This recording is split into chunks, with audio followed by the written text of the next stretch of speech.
Salve fratres, welcome back into the jungle of Protestantism.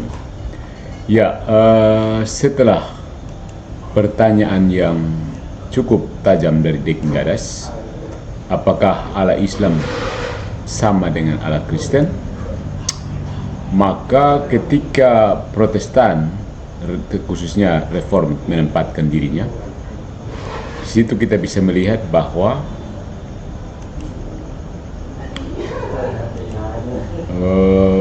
justru teologi Reform ketika menolak bahwa Allah Islam bukan Allah Kristen, mereka menembak kaki mereka sendiri. Ya. Jadi beberapa apologet Reformed itu berseru dengan lantang, Allah dalam Islam bukan Allah Kristen, ya kan? Islam menyembah Allah palsu, buatan manusia, bukan Tuhan sejati. Oke. Kedengarannya heroik, kedengarannya tegas, tapi apakah itu masuk akal secara teologis dan filosofis? Atau apakah ini hanya bunyi lonceng retoris yang sebenarnya membakar fondasi teologi Reform sendiri? Ya. Kalau Allah Islam bukan Allah Kristen, mari kita kupas tuntas pakai logika, pakai teologi. Yang pertama, kalau Allah Islam tidak sama dengan Allah Kristen, siapa Allah yang disembah Muslim? Kalau Allah Islam tidak sama dengan Allah Kristen, siapa Allah yang disembah Muslim, Pak Pendeta? Pertama, mari kita berpikir jernih. Muslim menyembah satu Allah, Esa, Maha Kuasa, Pencipta segala sesuatu, Maha Pengasih, Maha Benar, Hakim akhir zaman. Jadi bukan Zeus, bukan Baal, bukan Dewa Jagung. Tapi karena mereka tidak menerima Tritunggal dan Inkarnasi, Reformed menolak mentah-mentah. Itu bukan Allah yang sejati. Oke, mari kita ikuti logika itu sebentar. Teologi Reformed meledakkan wahyu umumnya sendiri, melanggar wahyu umumnya sendiri. Kaum Reformed seperti Van Til, Calvin, Sproul itu mengklaim bahwa wahyu umum dari alam, akal, hati nurani memungkinkan semua manusia mengenal eksistensi Allah sejati secara terbatas. Tapi miliaran umat Islam yang mengakui satu Tuhan yang menciptakan langit dan bumi itu bukan mengenal Allah yang benar. Lalu fungsi wahyu umum itu apa? Hiasankah, Pak Pendeta? Apakah Roma bab 1 ayat 20 itu cuma dekorasi dogmatis? Silahkan dibaca. Kalau mereka menyembah Allah palsu, berarti wahyu umum gagal total. Dan Reformed harus mengaku, kami hanya percaya wahyu khusus. Yang lain hanya imajinasi. Tapi kalau begitu, mengapa Calvin menulis seluruh bab tentang sensus divinitatis dalam hati manusia?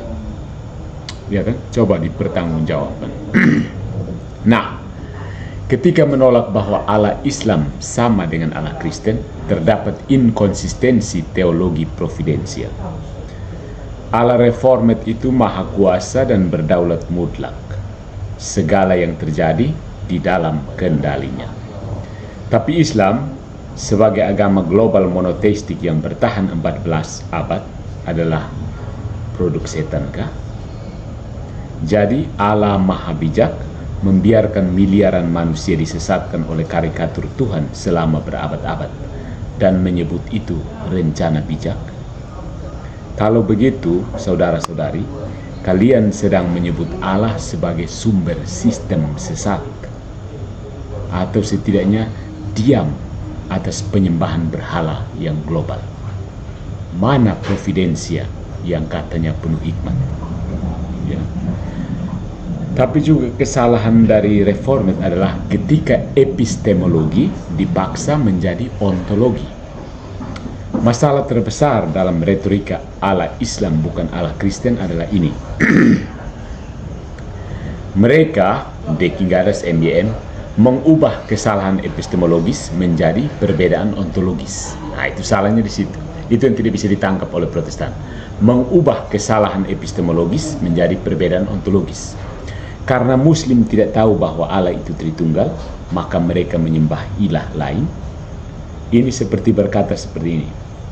Karena si A tidak tahu ayahnya lulusan doktor, berarti dia bukan ayah kandungnya. Logika bodoh dan naif, tapi dipakai tiap hari dalam debat teologi. Muslim memang tidak memiliki pemahaman yang benar tentang Allah, tetapi itu tidak berarti objek penyembahan mereka adalah entitas lain. Nah, ini yang tidak dicermati oleh reformat yang malas berpikir. Karena soal skriptura doang, jadi mau buat apa kalau soal ontologi? Kalau kamu tidak tahu semua sifat gurumu, bukan berarti kamu belajar dari orang asing. Karena kamu tidak tahu semua sifat guru, bukan artinya kamu belajar dari orang lain, tetap kamu belajar dari guru kamu. Ya kan Pak Pendeta? Jadi Allah itu bukan Lego teologismu, bukan permainan teologismu.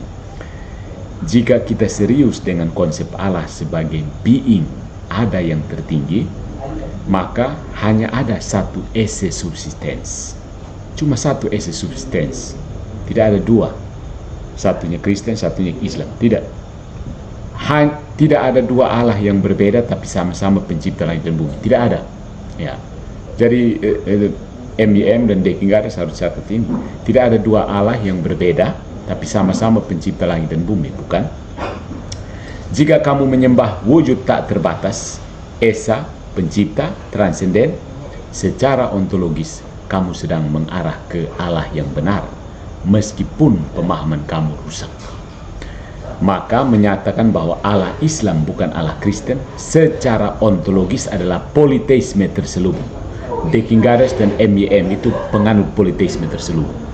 Sekali lagi, Deking Gares dan MIM itu penganut politeisme terselubung. Sama saja kamu mengakui bahwa ada Tuhan lain yang juga Esa, transenden, pencipta, tapi bukan Tuhan sejati. Gila bukan? Jadi politeisme terselubung. Deking Gares dan MIM. Jadi kaum reformat harus pilih. Kalau mau konsisten, akui bahwa Islam menyembah Allah yang benar secara ontologis, tapi salah memahaminya. Jadi secara ontologis sama, secara epistemologis berbeda.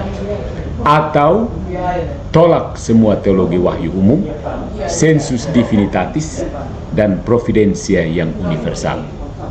Dan jadi eksklusivitas absurd yang harus menolak semua agama non-Kristen sebagai penyembahan setan. Ya, jadi reformat ini ya tidak bisa kalau tidak punya substansi. Kalian hanya sekedar mau protes Katolik. Ya, begitu orang Katolik mengatakan bahwa Allah Islam dan Allah Kristen sama, kalian cuma protes. Tapi protesnya absurd. Ya. Jadi mereka, Deking Gares dan MIM, tidak bisa berdiri di dua kaki dan terus menampar meja sambil berkata, kami punya wahyu umum, tapi hasilnya semua salah kecuali kita. Itu bukan teologi.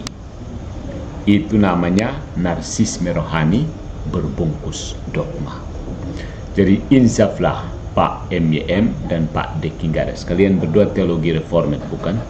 Kalian salah.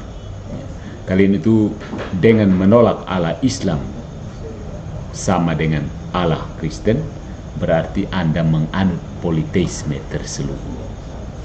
Kalau kamu reformat dan merasa tersinggung, itu bagus. Artinya masih ada sisa hati nurani dan logika. Silakan periksa ulang sistem kamu sebelum menyerang orang lain. Kami di pihak Katolik tidak menuntut kamu setuju, tapi konsistenlah dengan doktrin yang kamu sendiri warisi dari para reformator.